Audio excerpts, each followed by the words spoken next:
Hello? Are you still there? Yes, you still in your pyjamas. Come on, up off that sofa because it is time to get started. Now I begin with a nice warm-up stretch. There we go, stretch up all the way. Stretch it out. Can you reach the ceiling? Yeah? All right, dust them cobwebs off for your mum and dad while you're at it. There we go, and we're going to go down and touch the toes. Oh, I think that's enough for me. So, in the words of Taylor Swift, let's shake it off, everybody. There we go. I think we can safely say that is our physical warm-up done for the day. And now it's time for your mental work with Bitesize Daily.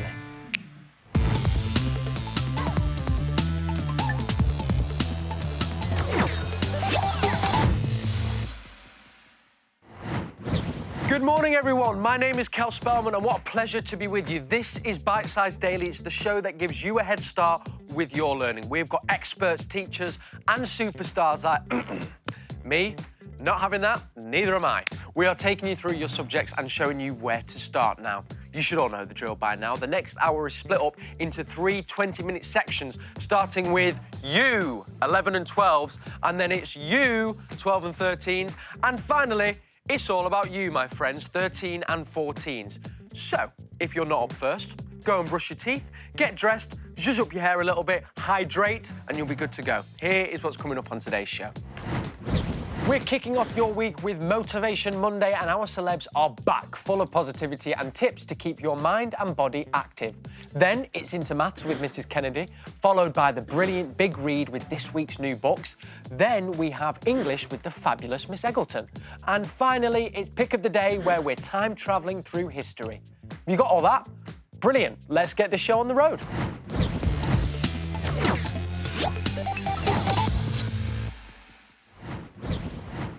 I am feeling positively raring to rock and roll after that. And as it's Motivation Monday and we love alliteration, first up, it's Marvellous Maths. And here to give us the lowdown on decimals, it's our maths guru today, Mrs. Kennedy. How are you today, Mrs. Kennedy? I'm very well. How are you? Very well, thank you. Excited because we are talking decimals today. What's the point in that? Decimals play an important part in everyday life. We use them in things like measurement. For example, if you were measuring window frames to fit blinds, your measurements might be 1.23 metres by 1.81 metres. Like with a tape measure. Yeah. Or if you were timing a race, such as Usain Bolt's 100-metre sprint record, which was 9.58 seconds, decimals really matter. And we use them often without realising, like when we're shopping. Yes, of course, when we're using money. Yeah, so it's crucial we understand how decimals work and how to use them. Brilliant. OK, we're going to be doing all that right after we've had a quick look at this. How to use decimals. We use decimals every day, especially when dealing with money. Imagine you've £3.25. The digit to the left of the decimal point is always a whole number. In this case, 3. Digits to the right of the decimal point indicate a smaller value than 1. In this case, 2 tenths and 5 hundredths. On its own, this equates to 25 pence, as there are 100 pence in £1. As a decimal, we say this as 0.25. This can also be expressed as a percentage, 25%, or as a fraction, 1/4. These are called equivalences. Decimals can make some calculations easier, but sometimes using a fraction can still be simpler. It's easier to work out an eighth of 80 than 12.5% of it.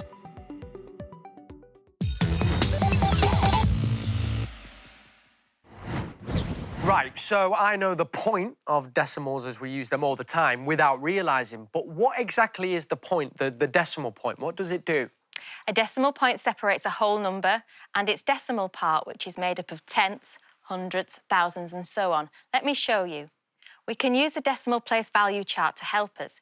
If I put my decimal point in here, anything to the left of this are whole numbers, and anything to the right of this will be fractions of the whole number. So the first column is the tenths, the second column is the hundredths. Can you guess what the third column is? I'm going to go out on a limb here and say thousandths. Correct. So if I think of a number, say 5.58, I would write it in my chart like this. OK, so that means it has 5 whole units, 5 tenths and 8 hundredths. Yes. Yes, OK, so here's a question for you, Mrs. Kennedy. If you have more numbers in the decimal places, does it mean the number is bigger because it's longer? Well, let's investigate and see. If we take these two numbers, 5.58 and 5.211, which is the biggest number? Well, I think it's 5.211, as 211 is a longer number. But hang on, it's not 5.211, is it? It's 5.211. To work out which is the largest number, we need to compare them in order of value. And we start with the tenths and head towards the thousands. OK, so the units are both the same because they're both 5, and the tenths are different. Yes, this is 5.58 and this is 5.211. So when we compare the tenths, we can see that this value is higher. Ah, OK, so even though 5.211 looks like a bigger number, the answer is actually 5.58. Yes, that's right. OK, what about this one? 7.342 or 7.345.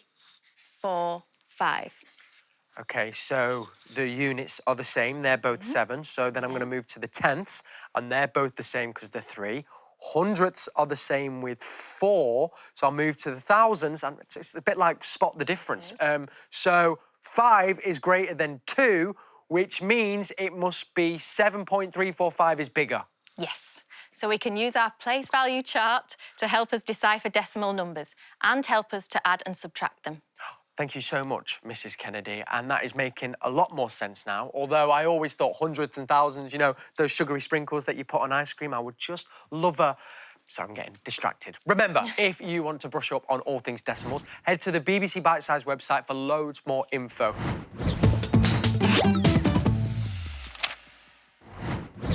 Now, there's one thing you can do every day to keep your brain ticking over, and that's reading. Picking up a book and getting lost in the pages is a really great way to relax and unwind, and it's a great way to boost your vocabulary too.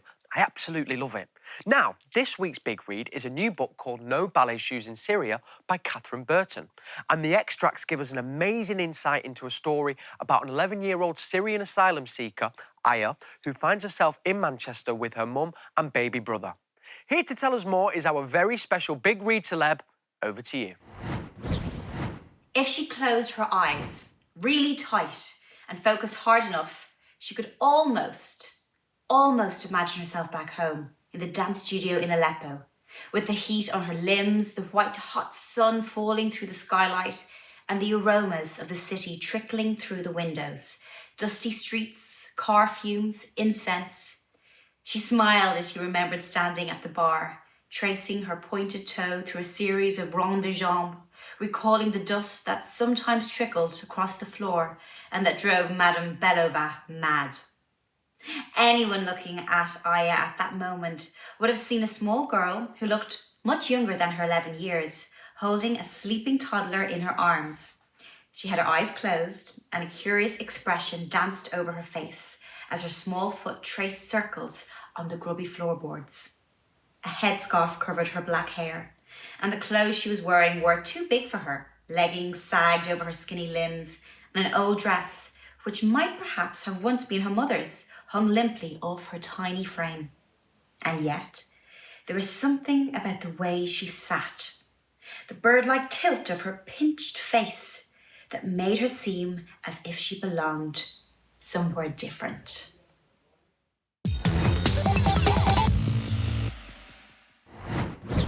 Oof, OK, here to discuss the story in more detail is English teacher extraordinaire, it's Miss Eggleton.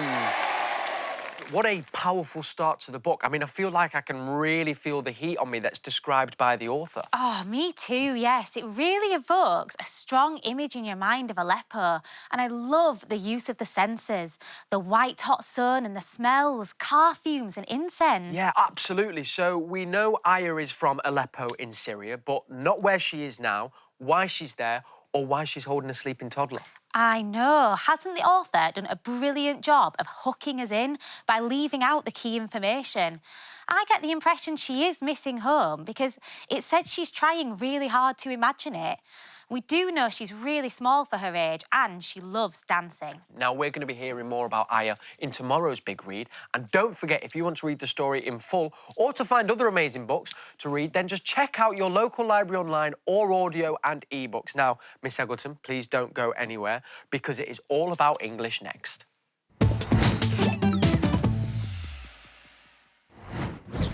I'm looking forward to this. What is on the English menu today? We're going to take a look at non-fiction writing and the role of paragraphs to structure your writing. So if I said to you, once upon a time, you'd know it was the start of a fictional story, a made-up story, yeah? Mm-hmm. And we all know fictional stories have a beginning, a middle and an end, right? Yes. So non-fiction writing is... It is a piece of writing that's based on facts. It's not made up. Yes, absolutely. OK, so does non-fiction writing still have a beginning, middle and an end then, like a story? Yeah, it does.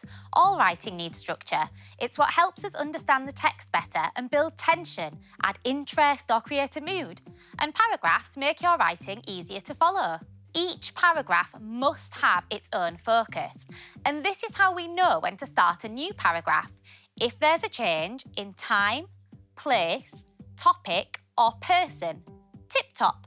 That's how I remember it. Oh, nice. OK, so tip-top, new paragraph if time, place, topic or person changes. I've got it. OK, so to see if you can put tip-top to the test, I've got a quick game for you.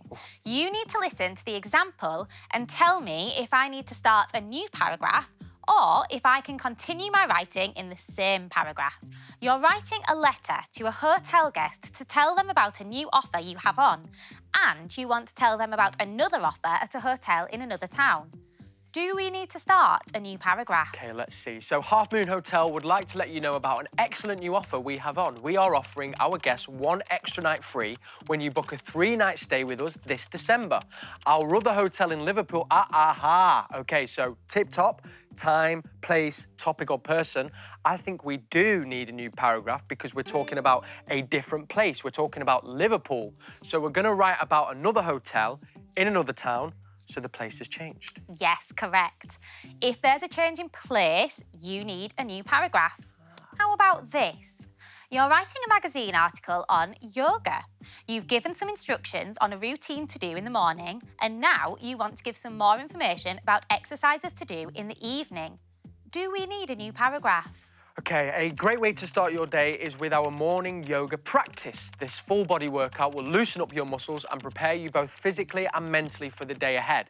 On the other hand, an evening yoga session can help Yes, because there is a change in time. We were talking about the morning routines and now we're talking about an evening routine. Perfect. Yes, there's the new paragraph. OK, how did you guys get on with those questions at home? Thank you very much, Miss Eggleton. And as always, check out the BBC Bitesize website for more on this topic, plus videos, tips and ways to revise.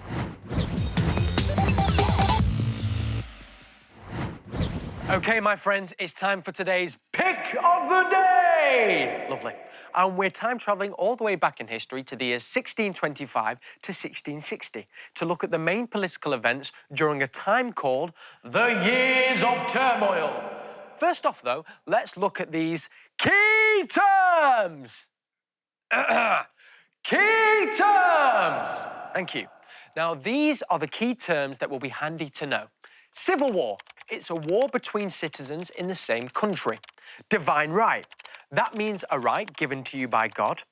Parliamentarian. These were the supporters of Parliament. Royalist. And they were the supporters of the king. And treason. In this context refers to betraying the country.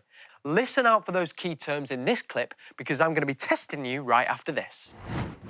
This is the story of a stubborn king who clashed with his parliament and lost his head along the way. Careless.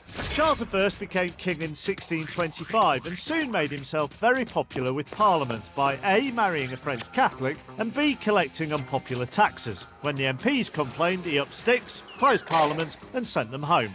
Charles believed he had divine right, which meant his right to rule came straight from God. But he hit a bit of a snag in closing Parliament. Because it was closed, it couldn't grant him funds, so he had to come up with another money-making scheme. He decided to revive old taxes, usually reserved for wartime. Next on Charles' to-do list was religion. He started by making the church more Catholic. Not content with that, he then tried to make the Scots use the English prayer book. The Scots refused, so he declared war. Oh, yeah. Now, wars are pretty expensive things, and Charles needed more money, so he cracked and recalled Parliament in 1640. The first day back must have been pretty awkward.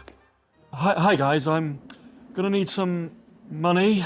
And things went from bad to worse. Instead of granting him money, Parliament demanded more powers and seized control of the army. Obviously on a roll, it didn't stop there. In June 1642, Parliament issued a list of demands about how the king should behave. That was it for Charles. He was sure of his divine right to rule, and he wasn't about to have these mere mortals bossing him about. A civil war erupted between Parliament and the king. Let's have you then. The king's forces were called the Cavaliers and came mainly from the rich families in North and West England. Parliament, the Roundheads, had support from London, the southeast of England, businesses and the Navy, a tough bunch. Gradually the Cavaliers were worn down and the Roundheads won decisive victories at Marston Moor and Naseby. The king surrendered in 1646, but Charles was no quitter and had another go at fighting Parliament. This time the Scots helped him, but he was defeated again in 1649. Parliament was at the end of its tether and put him on trial for treason. He tried to be a supreme ruler with divine right from God, but instead he was labelled a tyrant, traitor and murderer. Charles was beheaded and England became a republic. Oh no.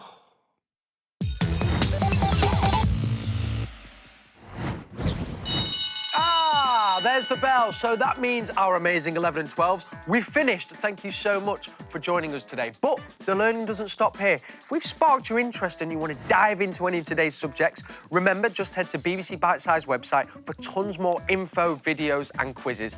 And if you've missed any of the shows, you can press play again on BBC iPlayer and the red button, or just watch on a tablet. You just download the BBC iPlayer app for free, wherever you get your apps from, and you'll be good to go. Right, I've got to go. I've got more bites of Bitesize Daily to do. Oh, but before I go, here's some final words of wisdom for our in-house health guru.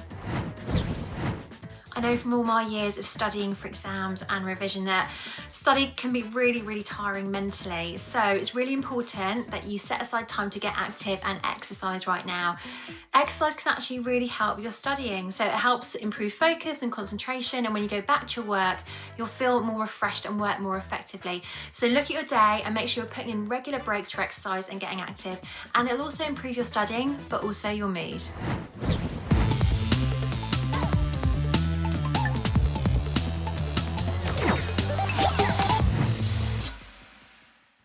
OK then, so Bitesize Daily is all about you now, our brilliant 12 and 13s. We've got amazing experts, teachers and celebs all lined up to take you through the next 20 minutes. So are you ready to take on the challenge and let us boost your brain cells? Here is what's coming up on today's show. We're kicking off your week with Motivation Monday, courtesy of Radio 1 DJ Katie Thistleton, who's sharing her very wise words of wisdom. Then we're delving into decimals in maths. The Big Read's up next with new book Itch by Simon Mayo. It's then all about non-fiction writing in English, finishing up with the pick of the day and Queen Elizabeth I. Very exciting stuff. So let's get started.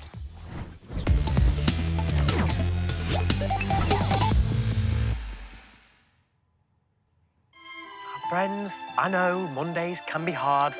Mondays, whew, they can be tough. But that is why we've invented Motivation Mondays. Bet you weren't expecting that first thing on a Monday morning, were you? I definitely wasn't. Well, as it's Motivation Monday, I asked my pal at Radio 1, Katie Thistleton, to send you a little message to keep you inspired for the rest of the week. Come on, Katie, let's hear what you've got for us. Hello, Katie Thistleton here from BBC Radio 1 and, of course, BBC Bitesize Daily. I just wanted to give you some Monday motivation tips for staying positive in strange times. It is really weird at the moment. None of us have ever experienced anything like this. So, first of all, it's okay if you feel a little bit strange. Just accept that and embrace it. Also, I think watching the news can make us all feel a little bit like everything is doom and gloom, but there's lots of amazing positive things happening in the world as well. So if you feel like the news is getting you down, just don't watch it and perhaps watch your favourite TV show instead, maybe a comedy to make you feel really good. That's what I do when I'm having a bit of a down day.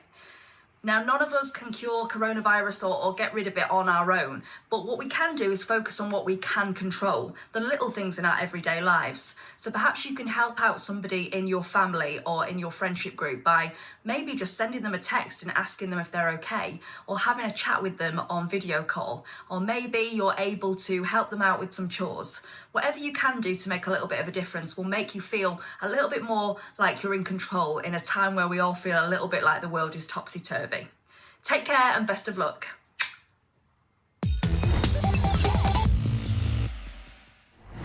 OK, we are raring to go. It's time to dive into decimals with Mrs. Kennedy. So, what decimal delights do you have for us today? We're going to be looking at how we add and subtract decimals. Oh, I like it. I mean, that sounds useful because I guess we add and subtract decimals when we go shopping or if you're measuring something. Yes, you're right. They are useful and we use them all the time. But do you know where the word decimal comes from? I'll be honest, it's a tricky one, that. Let's have a look at these words. Ah, OK, right, so we have a decade, that is 10 years, and a decagon is a 10-sided shape, and a decathlon is something I could never absolutely do. Me too. It's an Olympic sport with 10 events. All of these words have the root dec, which means 10. So decimal means a number that is based on tens. Ah, well, I never knew that. Now, take a look at this. Here's a few things you might want to know about decimals. Adding and subtracting decimals. Whether you're adding or subtracting decimals, the method is the same. First, write down the numbers, one underneath the other, with the decimal points lined up. Next, if required, put in zeros, so the numbers have the same length. A zero is just saying there's no value at this decimal place. So in a number like 1.600, the zero is saying no hundredths and no thousandths. Starting from the furthest column to the right, either add or subtract the numbers in each column, like you would do with whole numbers. Just remember to always put the decimal point in the right place in your answer.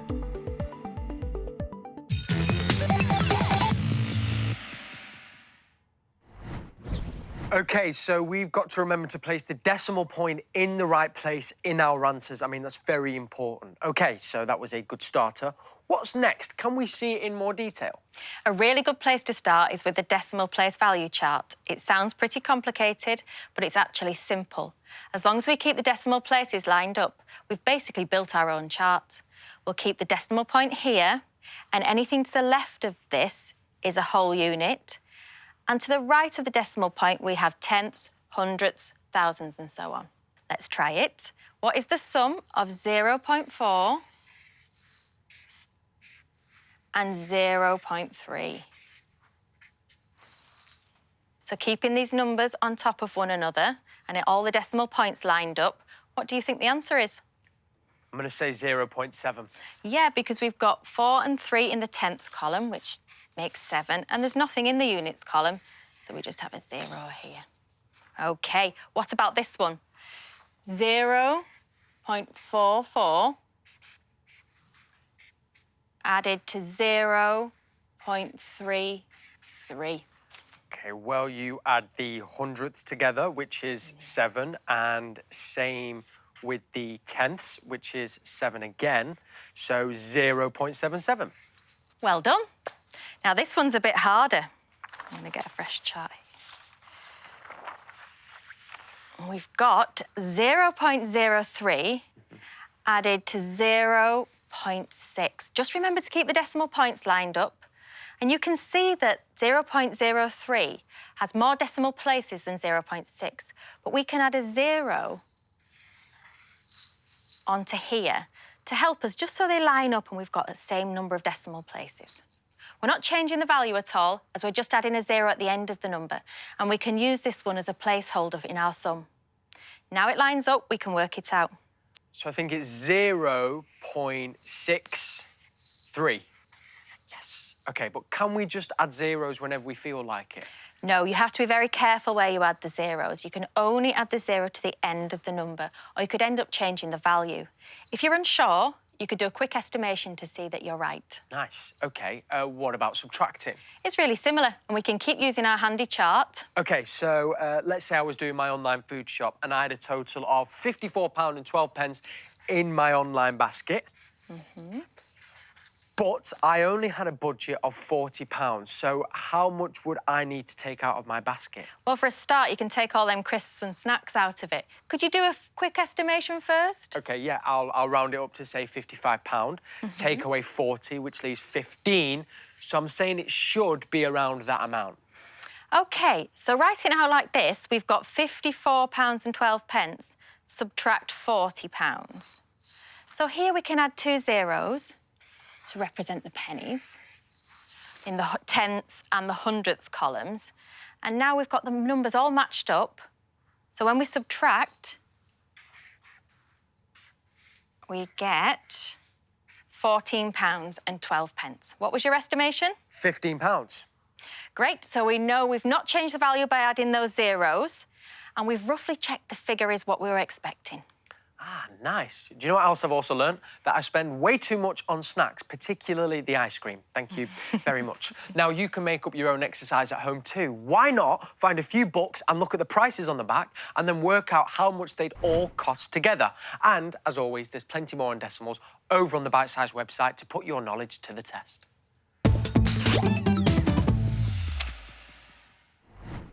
So the start of a new week means the start of a new book, and every day this week we're going to be reading extracts from Itch by Simon Mayo. Here's a snippet of what it's all about. 14-year-old Itch, or Itchingham Loft, loves experimenting. He's science mad and is obsessed with chemistry. But his experiments in his bedroom don't always go to plan and sometimes have explosive consequences. Now, this sounds brilliant already, and here, with the first extract of the week, is the author himself, radio presenter Simon Mayo. Itchingham Loft had caused explosions before. There had, in truth, been many bangs, flashes and smells coming from his bedroom in the past. His multi-stained carpet and pock-marked walls bore testament to that. But there had been nothing like this one. It wasn't just the bedroom walls that shook, it was the whole house. Windows and doors rattled, the pots and pans in the kitchen jumped, and 2 drawers in the dresser opened. Not that Itchingham was aware of any of that, as he was unconscious. He would have stayed that way too if it hadn't been for the fact that his eyebrows were on fire, and the astute decision of his 11-year-old sister Chloe to throw a mug of water over his face. Itch, everyone called him Itch apart from his mother, whose idea it had been to call him Itchingham in the first place, sat up sharply, shaking the water out of his eyes. "What did you do that for, Chloe? I did have it under control, you know." Chloe shrugged. "Yeah, right. Your eyebrows were burning." And she turned and went back to her bedroom, which was across the landing. Itch felt for the prickly remains of what used to be his eyebrows. What was left crumbled in his fingers. That's it for today. It's even more exciting tomorrow.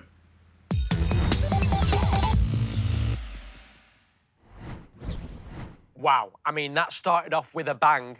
Literally. And here to discuss Itch in more detail, and always arrives with a bang, it's our English guru, Miss Eggleton. Hello, Miss Eggleton. Hello. So Itch sounds great, and I'm really intrigued to learn more about him. I mean, from the first read, he seems quite quirky and chaotic. It sounds like he's done this a lot before. It definitely does. I wouldn't want him in my house. And his sister just seems to be rolling her eyes at him as if he hasn't just caused an explosion so big the whole house shook. I mean, he was actually unconscious and he burnt his brows off. Now, I know us lot on telly are constantly telling you guys not to try this sort of stuff at home, but this is extreme. And he seems like he's acting pretty chilled about it, which makes me wonder, how far will he go with his madcap experiments? I mean, what sort of experiments do you think he's doing? It must be something to do with science, right? Bangs, flashes and smells? Maybe chemicals are involved? It definitely doesn't sound safe. Well, we're going to have to wait till tomorrow for the next instalment and to see what other sorts of trouble Itch is cooking up. Sorry, Mrs. Eggleton, I'm just sending a quick message. I won't be long. There we go, sir. Oh, no! No, hang on. Not going to believe what I've just done. I was meant to comment on my friend's picture saying, I have your shoes, but I've accidentally sent him a message saying, I hate your shoes, with a kiss on the end. So embarrassing. Trust me to do that. Oh, no, he won't be replying to you for a while. But actually, you've just demonstrated the point of my lesson really well. It's about drafting and proofreading your work. And when you send a quick message, it's really easy to make a mistake like that. Yep, I totally need to proofread more. Yes, professional writers always do. They would plan out their writing, then write a first draft, then proofread and then redraft their work. It's a long process, but it's often easier to express ideas when at least some of what you want to say is already on the page. So proofreading is just checking for spelling mistakes, like, writing hate instead of have? It is, but it's also about checking your structure, your grammar, and working out where you can improve it. You need to be really thorough with your writing, making sure you've not accidentally used homophones incorrectly and your commas are in the right place. When you proofread and redraft, it can also be helpful to think about the purpose of your text. If you're writing a persuasive piece, like an advert, then you could check that the language you're using is convincing. Are there synonyms you could look up in the thesaurus? Is there a way to make your punctuation to make your message more punchy? Shall we look at an example? Yes, and let's put this into practice. Say you were writing a speech on why you should be... President of Bitesize Daily. Well, miss, it's funny you should mention that because I actually do have my speech prepared already. I know it's hard to decide which person should be president of Bitesize Daily, but I think it should be me, Kel Spellman, because I'm easily the best candidate and I'm dedicated to Bitesize Daily. Well, it's not a bad start, but how about we proofread and redraft it a bit? So this might involve checking the spelling, rewriting some of the sentences and using some more persuasive language. Look at these changes I've made. You had accidentally used a homophone, W-I-T-C-H, which, instead of W-H-I-C-H, which. I've spotted a spelling error there in candidate and I've added some more persuasive language like I would urge you instead of I think it should be me. And again, I added by far and extremely as more persuasive language. I also used a synonym of no and changed it to appreciate. The redrafting has really helped, and listen, if it gets me more votes, then I am sold. Now, have a look at this and you can see the process of drafting and redrafting lyrics in action. I was kind of young when I got famous, but I still go in because I'm outrageous. Hey, shucks, you already know my It's not working. It's not working. Your flow's probably one of the styles I've been. Oh. Okay, it's not perfect, but that's the whole point. We improvise. That's the whole point of battling. But if I like something, I'll grab that, I'll take that home and perfect that. You know that your flow's probably one of the styles I've been line? That was just me telling the guy, hey, what I'm saying, big man. I'm the guy here. Sometimes I feel like the world isn't listening. Not to me anyway, not the people my age. But you know you're the best. Me, I always believe in myself. And action, everyone, please. Look, you ain't doing nothing if you ain't got haters. I light up the city like Las Vegas. You already know my ting flow father. You already know I'm king. I got everything. You should see the styles I bring. Your flow's probably one of the styles I've been. I'll be it's a one mic ting. So you could see, it's a lot of the same words, but slightly changed around. So the meaning is different because the structure's changed. Heir to the throne, that's how they crown kings. I still go hard anytime I go in, yeah, you already know my ting. Double S, flow father, you know. Now, I did it like this because I wanted my audience to be able to relate to what I'm writing. You have to have the confidence to be able to do that. Back, let's go back. Let's go again. I remember being in school and my teacher once told me, writing is rewriting. I never really got it at the time, but the older I got, the more I understood. Put it down a tiny piece. You basically work at something. You ain't doing nothing if you ain't got haters. I light up the city like, yeah, that's calm. Always take it back to the drawing board, no matter what. You take it home, you work at it again to make sure that you get it better.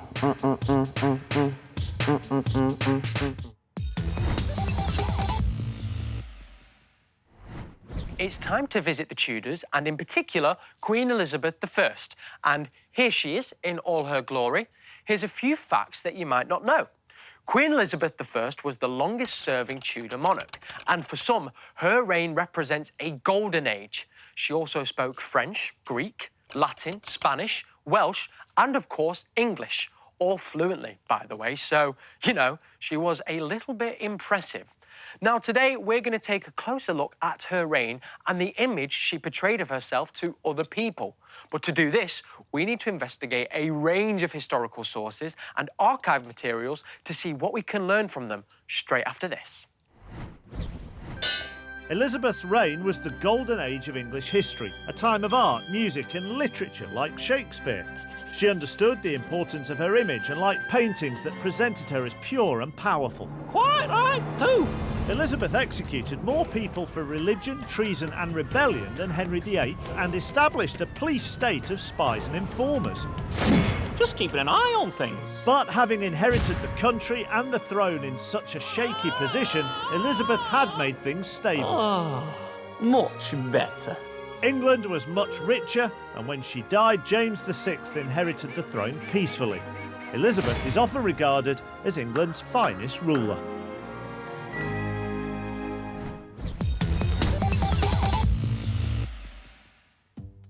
When Queen Elizabeth I came to power in 1558, she was a young, unmarried Protestant female leader. And, unlike France and Spain, both powerful nations ruled by kings, she was a female monarch. Now, this was unusual, and some people feared this would mean that England would continue to be seen as a weak country. So she drew upon her father's strong image to help her own. Now, she had a very famous father. I'm pretty sure you'll have all heard of him. Anyone guess who it is? Oh, yes, all right, I can hear you in Birmingham. You're right, her father was Henry VIII. So she wanted to create a powerful image and show her critics she wasn't weak and vulnerable to attack. One of the ways she did this was by actually having an official template made to show how she should be portrayed. She demanded she be in the centre of any painting and would have to look strong, commanding and youthful. It's a bit like being really extra with your selfies. You know, making sure you're in the centre of your photo, looking powerful, and of course, only posting your best ones. Take a look at this. Queen Elizabeth I knew that many people were illiterate, so she packed her pictures with clues to make sure people would not turn against her. Here, her hand is resting on top of the globe. What message does that send to you? I mean, it looks to me like she's saying she's literally in control of the world. Have another look at this. It's her Great Seal and would have been attached to important documents. Again, Elizabeth has made sure she's in the centre and she's holding the orb and the sceptre, two powerful symbolic reminders of her status as queen. That's all we have time for today, 12 and 13s. I thank thee with my royal Tudor bow. You having that? Just for you. Now, if you head to the Bitesize website, you can pick up where we left off. There's loads of activities, quizzes and videos on all of the topics we've covered today and loads more. And if you missed any shows last week or you want to play back today's show, then just head to the red button or BBC iPlayer to watch again. You can also download the iPlayer app for free to watch again on your devices. I mean, we're absolutely everywhere. Now, before we go, check out my friend Radio 1's Dr. Rada out, who's here with some great advice. See ya. Dr. Rada brain teaser here. So what does exercise and laughter have in common? Well, they both release endorphins, which are those chemicals in our body that make us feel happy. So not only will getting active help your physical health, it'll also make you feel happy too. So don't forget to get up and do some exercise.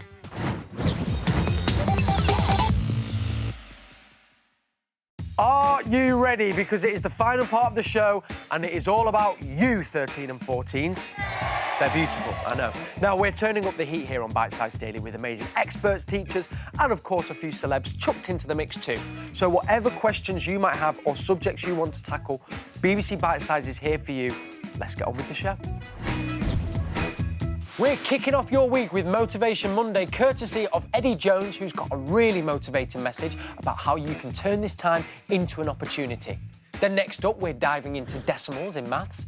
Then we've got the big read and a new book, The Lie Tree by Frances Harding. English is next, and it's all about non-fiction writing.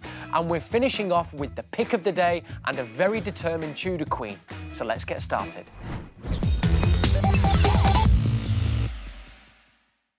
It's Motivation Monday here at Bitesize Daily. That means inspiring you to find out your inner gusto, your oomph, your get up and go attitude and getting you feeling positive about the week ahead. Now, I know it can be hard to find your motivation at the moment, but Eddie Jones has some great advice about treating every day as day one and seeing this time in lockdown as an opportunity. Here he is sending you pure positive vibes. Over to you, Eddie. Eddie Jones here, head coach of England Rugby. In times like this, sometimes it's hard to stay motivated. Most of you have been in self-isolation for a long period of time where you're only allowed out to exercise once a day. It's an opportunity to see how resilient and tough you can be, because playing any sort of sport, you've got to be tough and resilient. And it's also an opportunity to learn. So work out either in your sport or your academic area. What's an area you can really improve in? Tackle that area every day, do a little bit towards it. And every day you get up, it's a new day, it's day one. See how you can do something positive during the day. Be either a good member of your family, be a good citizen, or look to improve yourself. So for me, I look at every day as day one. I wake up, I train in the morning, I do rugby analysis in after that, and then in the afternoon I have meetings with my staff by Zoom, which is a new technology. And even an old bloke like me at 60 can learn new technology. So for young kids like you, it's amazing what you can learn at the moment. So don't miss the opportunity, guys. All the best. OK, my friends, so we are fully full of positive vibes. Time to get down to business and delve into decimals with Mrs. Kennedy. So what is the decimal plan today? Today we're looking at multiplying decimals. It's a really handy bit of maths as it comes into everyday life all the time, especially with money. Nice. Well, you have got my attention, but first, here is a quick intro to get us started. How to multiply and divide decimals. When it comes to multiplying and dividing decimals, a place value chart is your best friend. When a decimal is multiplied by 10, each digit moves one place to the left. To multiply by 100, each digit moves 2 places to the left. And to multiply by 1000, it's 3 places to the left. When dividing, all the digits move in the opposite direction. So, to divide by 10, each digit moves 1 place to the right. To divide by 100, it's 2 places to the right. And to divide by 1000, it's 3 places to the right.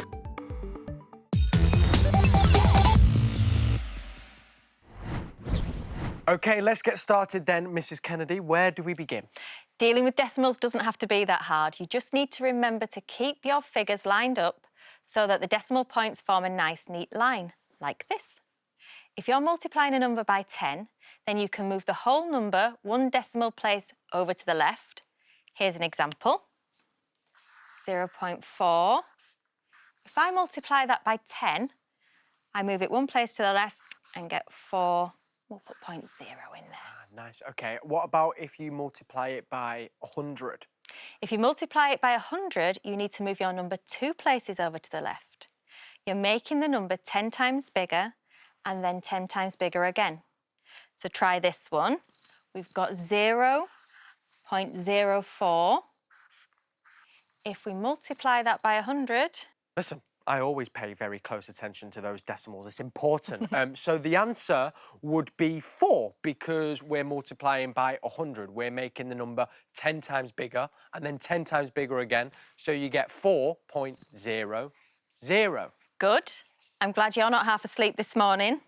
So remember not to move your decimal point, but to move the number across instead. And keeping your numbers lined up using this decimal place value chart will make it easier. OK, what about if we divide a decimal by 10 or 100? Can we use the same method? Absolutely. Yes, if we're dividing a decimal by 10, then which direction do you think we would move the number? Well, it's got to be opposite to multiplication, so to the right. Yes. And by how many places if we're dividing by 10? Dividing by 10, you're making it 10 times smaller, so I'm saying 1 place. Yes, you've got it. Keep everything lined up and the answers just fall into place. So, what do you think happens if we multiply a whole number by 0.1? Would you need to move the number to the left or the right in our decimal place value chart? OK, so 0.1 is 1/10 of 1, so we could rephrase that to say we're multiplying by 1/10. Yes, so try this. 4, and we're going to multiply it by 0.1. OK, so 4 times 0.1 is like asking 4 times 1/10, which would equal 4/10. So it would be 0.4. 0.4. Yes, well done. So if we multiply a whole number by a decimal less than 1, then the number moves to the right on our chart and becomes smaller. Right, nice, I see. OK, so how can these guys at home practice this then? Get your pens ready to take down some instructions, guys. Why not look round the house for something small, like a paperclip, and measure how long it is on a ruler to 2 decimal places. OK. Then work out how long 10 or 100 paper clips would be. Right, OK. Then find something even smaller, like a grain of rice, and try and measure how long that is. Take your 2 measurements and see if you can work out how many grains of rice would fit into the length of a paper clip. I think I'll give that a go. I just need to find some rice. I'm all decimaled up now. Thank you very much, Mrs. Kennedy.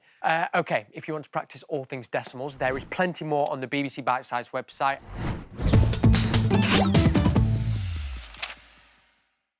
Now, reading is a fantastic way to boost those brain cells. Did you know it helps improve you with your vocab, helps with spelling, and is a great way to chill out? So dig out a book and get reading. Oh, well, hang on, but not right now, because we've got a new book for you in the big read.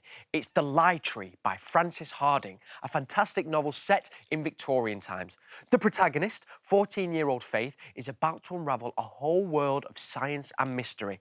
I mean, it sounds very intriguing. And what else sounds great is our celeb reader. She's a fan of drama and mystery. It's Corrie star Dolly Rose Campbell. The boat moved with a nauseous, relentless rhythm, like someone chewing on a rotten tooth. The islands just visible through the mist also looked like teeth, Faith decided. Not fine, clean Dover teeth, but jaded, broken teeth, jutting crookedly amid the wash of the choppy grey sea. The mailboat chugged its dogged way through the waves, greasing the sky with smoke. "Osprey," said Faith, through chattering teeth, and pointed. Her 6-year-old brother Howard twisted around, too slow to see the great bird, as its pale body and dark fringed wings vanished into the mist. Faith winced as he shifted his weight on her lap. At least he had stopped demanding his nursemaid. "Is that where we're going?" Howard squinted at the ghostly islands ahead. "Yes, how?"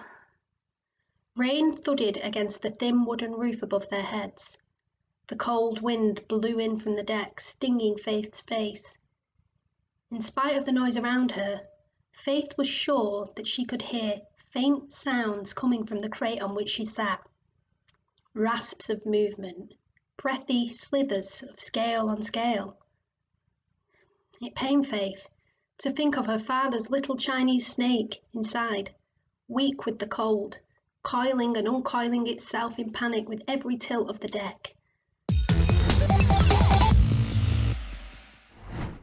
Gotta say, I am so hooked, and here to discuss this story in more details, it is our brilliant English guru, Miss Eggleton. Hello. Hello, Miss Eggleton. So, that first extract, it really painted a very clear picture in my head. And mine too. The author is using such descriptive language and incredible imagery. I almost feel as if I'm on the boat, rocking on the water, because of that alliterative phrase, relentless rhythm. Ooh, yeah, gotta say, I feel a little bit seasick, but what do you think all this talk about teeth means? Well, there's 2 images going on. The first to describe the rocking of the sea, like someone chewing on a rotten tooth, which definitely makes me feel a bit queasy. Then, the author uses the idea of the islands that Faith can see. They look jaded and broken and are jutting crookedly. Gotta say, doesn't sound like the kind of island I'd like to visit. Exactly. I think that's what the author's trying to do. If you think of someone having these horrible teeth, it kind of suggests that they don't take care of themselves. Maybe it's the same with these islands. No one's looked after them.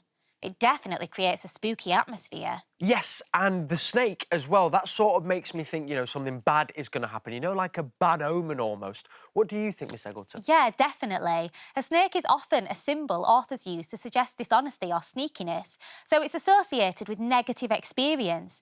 The description makes me cringe. Rasps and slithers, scale on scale. But weirdly, Faith isn't worried about the snake. She's worried about it being cold. There's definitely more to learn about this one. Oh, for sure. And we're going to be continuing the lie tree tomorrow. Now, don't go anywhere because, Miss Eggleton, you are going to be sticking around for an English lesson next.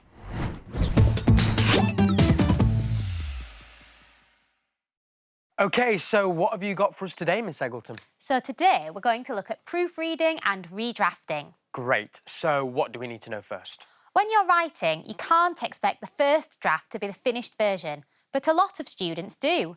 Professional writers draft and redraft their work, and you guys are no different, so you should follow these steps when you're writing. First, you should plan the content, then write a first draft, then proofread for spelling mistakes and grammar, check the structure, and then redraft your work, making sure it fits the purpose of your text. I thought we'd get straight into it and play a game. Oh, I do love a game, Miss Eggleton. It sounds great. And if you're a bit shaky on this topic, don't worry. Just get yourself over to BBC Bitesize for a bit of revision. All right, what are the rules? How do we play? So, I've written a sentence and then I've proofread it and redrafted. Each time for a different purpose. And I want you to tell me which draft matches up with which style of writing. OK, we're in this together. So what's the original sentence? It's this. The high street is busy on Saturdays. Are you ready? Yes. Here's my first redrafted sentence coming up.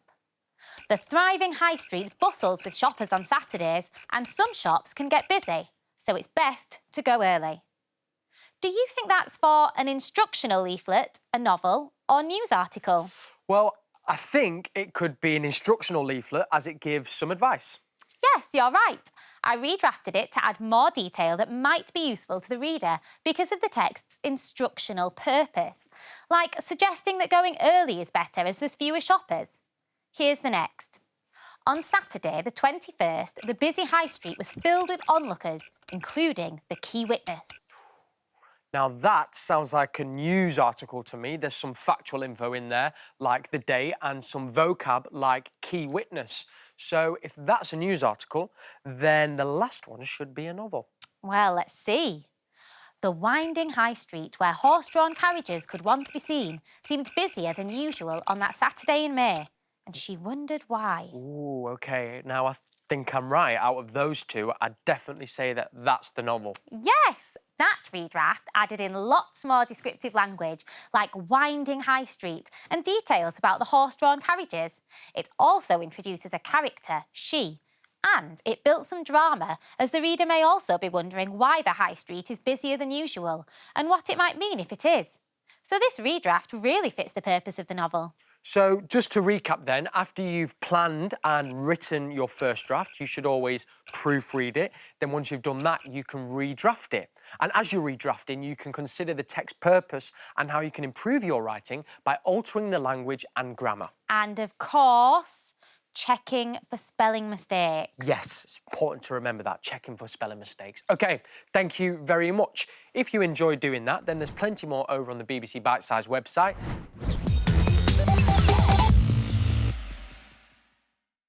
Now it's history, OK? From now. Are we ready? Yes.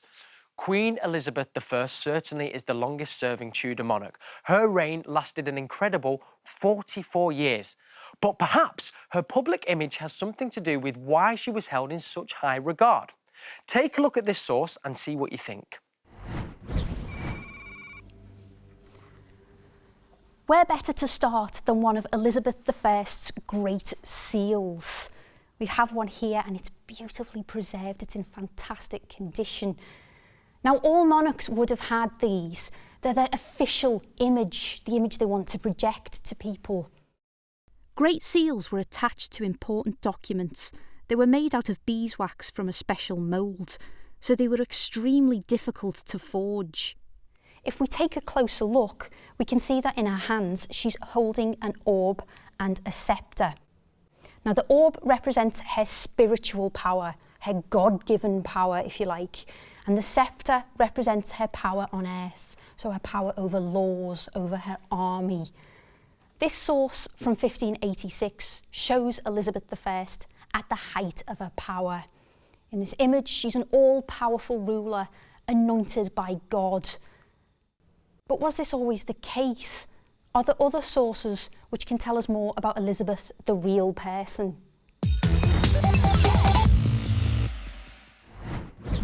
So, time to get detecting. The Great Seal is an interesting source to look at because it shows the official image that Queen Elizabeth I wanted to portray. But, as with all historical sources, we need to think critically about why she would want to portray this very powerful image. It's a bit like spotting fake news in today's world. We should look at a range of sources like letters, portraits and diaries, as well to help us draw conclusions about the past. Right then, how well did you listen? Well, let's find out. Time for my quiz on Queen Liz. The first. You can shout out the answers at home and you can all shout out here too. Here we go. True or false? Queen Elizabeth I was the longest serving Tudor monarch. True. Correct, true, she was. She reigned for 44 years. Next up, true or false? The Great Seal uses the official image of what Queen Elizabeth I should look like. True. You are right if you said true. Yes, we've just seen it in that video. The Great Seal has Queen Elizabeth I in the centre of the seal. She stipulated precisely the image she wanted to portray. All right, last one. Come on, team. True or false? Queen Elizabeth I used symbols to give meaning to her images. True. Well, for those of you who said true, you would be correct. The orb and sceptre that Queen Liz I is holding in the Great Seal are there to represent her power. Did you get them all right? And if that's got you interested in all things Tudor, why not head to BBC Bitesize, where you can find loads more on the finest ruler of all time. And that's all we have time for today. Now, don't forget, if we've sparked your interest in any of the topics we've covered today, head to the BBC Bitesize website, where there's loads more activities, games and quizzes. And if you want to watch this again, or you've missed any of last week's shows, then just head to BBC iPlayer. And remember, you can also download the BBC iPlayer app for free on the App Store, so you can watch it on your devices too. And don't forget, you can let us know how you're getting on by using the hashtag BBC Bitesize Daily. Now, we'll see you again soon, but before we go, here's some parting words of wisdom from a very cool doctor. It's Dr. Alex. See ya. My advice is to create routine when it comes to exercise. Plan your exercise at a certain time each day and stick to it. And also each day set little targets, small goals. If you did 10 press-ups, can you do 11 today? Push yourself. And ultimately you feel better when you see your progress and increased performance. Good luck.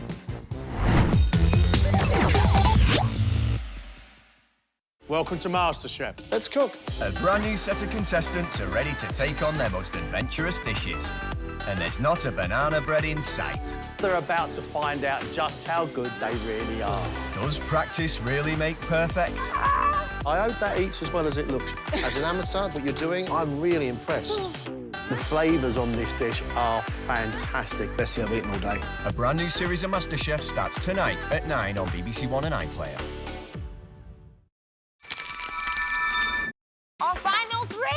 I've got to have my A game on with the scissors today. I'm going to carry on taking as many risks as I can. Bye-bye. 3, 2, 1. Last challenge done. Only one of you can be crowned the winner. You are all such talents. The winner is... Pooch Perfect, the final. Thursday at 8 on BBC One and iPlayer.